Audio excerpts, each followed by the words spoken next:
اس کو سپورٹیو وہ حدیث ہے نا ابو داؤد اور ترمذی کے اندر کہ نبی صلی اللہ علیہ وآلہ وسلم نے خواب دیکھا تھا اور اس خواب کے بعد آپ بہت پریشان ہو گئے تھے. خواب آپ نے یہ دیکھا کہ آسمان سے ایک ترازو اتری ہے.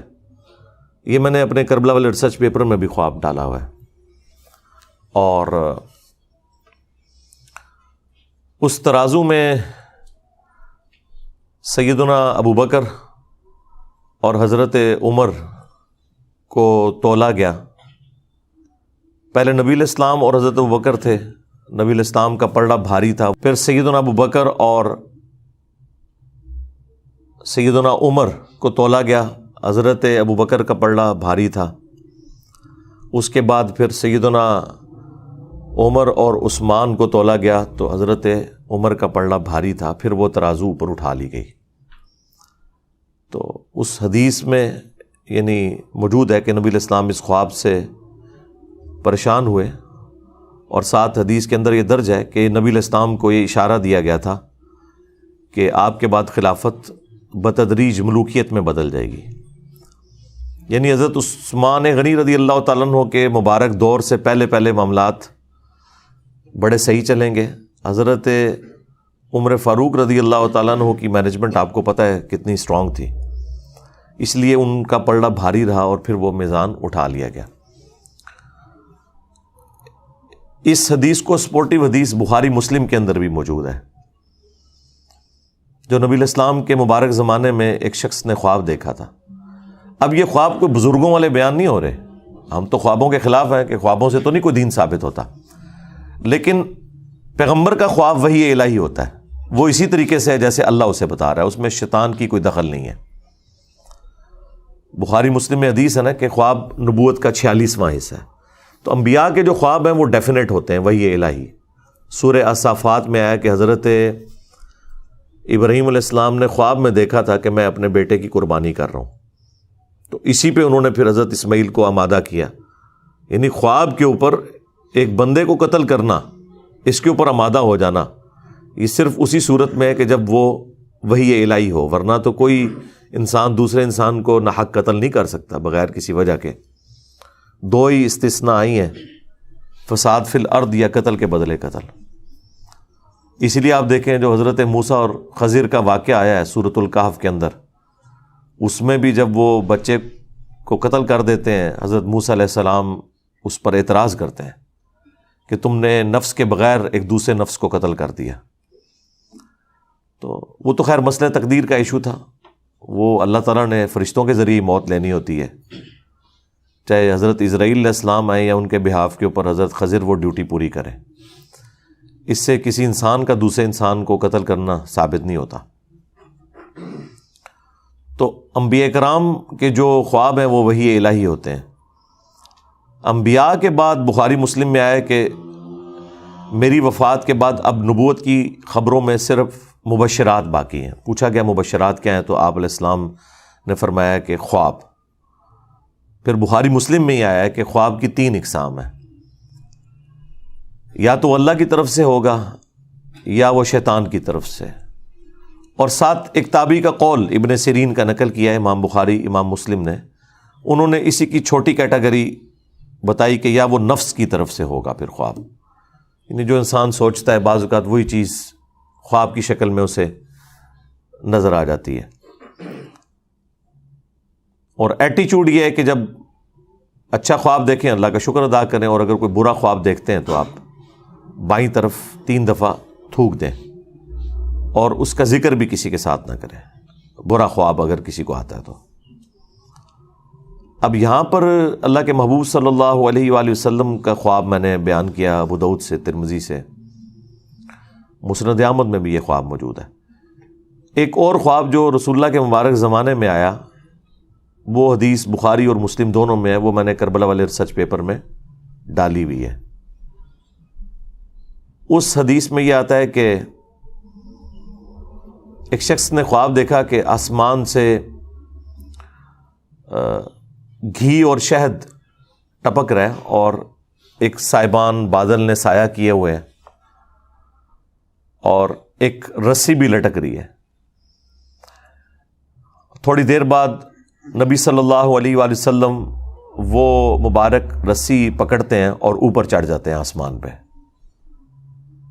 اور وہ جو شہد اور گھی ٹپک رہے ہیں نا، لوگ اپنے اپنے برتن کے مطابق اس میں سے بھر کے اپنے گھروں کو بھی لے کے جا رہے ہیں۔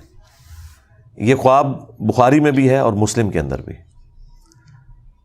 پھر ایک اور شخص اس رسی کو پکڑتا ہے اور وہ بھی آسمان پہ چڑھ جاتا ہے، اور پھر ایک تیسرا شخص اس رسی کو پکڑتا ہے اور آسمان پہ چڑھ جاتا ہے۔ یعنی نبی صلی اللہ علیہ وآلہ وسلم کے بعد دو اور اشخاص ہیں جو اس رسی کو پکڑ کے آسمان پہ چڑھ جاتے ہیں۔ جب چوتھا شخص پکڑتا ہے، یعنی نبی علیہ السلام اور دو اور لوگ اور پھر ایک چوتھا شخص، تو وہ رسی ٹوٹ جاتی ہے۔ پھر حدیث کے الفاظ ہیں کہ اس شخص نے خواب میں دیکھا کہ وہ رسی دوبارہ سے اس شخص کے لیے جوڑ دی جاتی ہے اور وہ شخص بھی اوپر چڑھ جاتا ہے۔ جب یہ خواب سنانے والا نبی علیہ السلام کی بارگاہ میں حاضر ہوا تعبیر پوچھنے کے لیے، تو آپ کی تو مبارک عادت تھی کہ آپ فجر کے بعد خوابوں کی تعبیر ارشاد فرمایا کرتے تھے۔ اب یہ وہ سنت ہے جس پہ آج کوئی عمل نہیں کر سکتا، نہ کوئی اس کے اوپر کوئی تماشا کھڑا کر سکتا ہے۔ ظاہر ہے کہ خواب چونکہ نبوت کی خبروں سے ہیں، تو نبی علیہ السلام کے مبارک زمانے میں تو وحی کا سلسلہ رکا نہیں تھا، تو اللہ کے نبی کو وحی کی تائید حاصل تھی، آپ خواب کی تعبیر بیان فرما سکتے تھے۔ آج کوئی بھی کرے گا تو وہ اسیسمنٹ ہوگی، غلط بھی ہو سکتی ہے، صحیح بھی ہو سکتی ہے، جب تک کہ وہ خواب کوئی شکل اختیار نہ کر لے اور ایگزیکٹلی ویسا ہو نہ جائے۔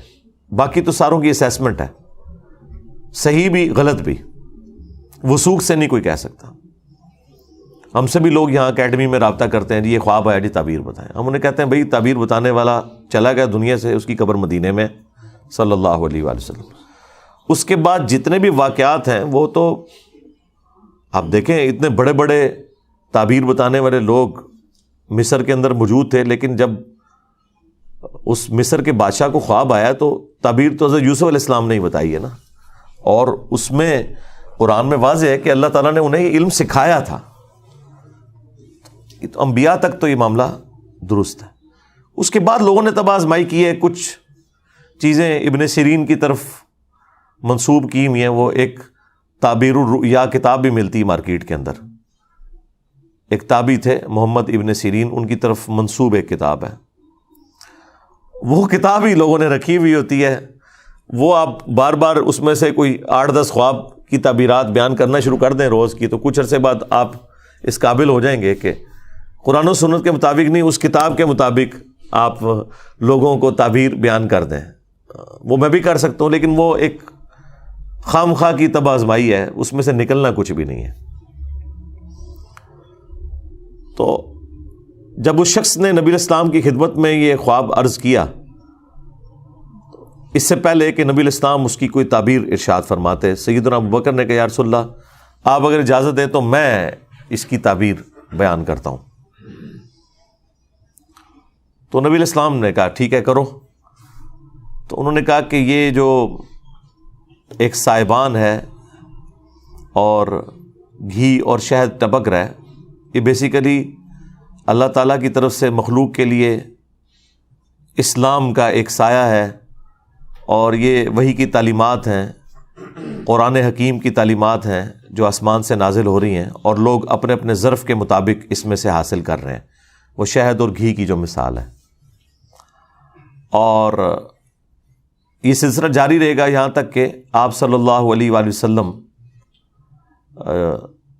اللہ تعالیٰ کے پاس چلے جائیں گے۔ یعنی وہ رسی سے جو نبی علیہ السلام کو اوپر چڑھتے ہوئے دیکھا، تو یعنی آپ علیہ السلام کو موت آ جائے گی، آپ اللہ کے پاس چلے جائیں گے، اور آپ کے بعد ایک اور شخص اس سسٹم کو سنبھالے گا۔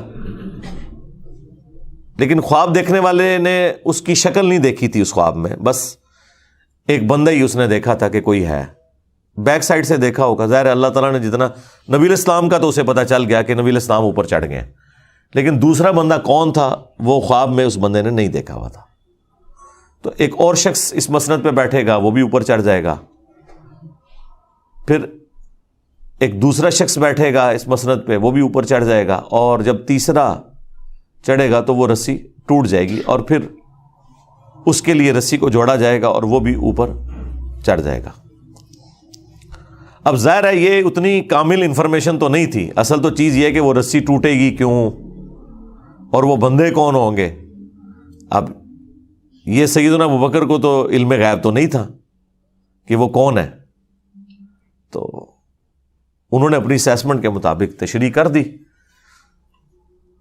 تو پھر رسول اللہ سے پوچھا کہ میں نے کیا تشریح صحیح کی ہے؟ تو آپ نے فرمایا کہ کچھ تعبیر ٹھیک کی ہے، کچھ غلط کی ہے۔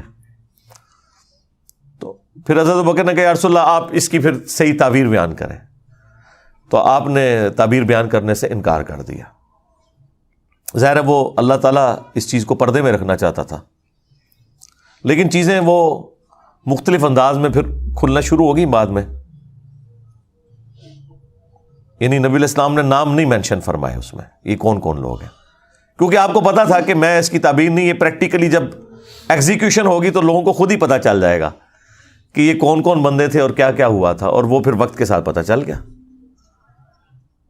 جتنا حضور نے بتانا تھا وہ تو بتا دیا۔ پھر سیدنا ابوبکر نے کہا کہ میں آپ کو اللہ کی قسم دیتا ہوں آپ اس کی تعبیر ضرور بیان کریں، کیونکہ حضرت ابوبکر کو بھی پتہ چل گیا تھا کہ یہ کوئی عام خواب تو نہیں ہے۔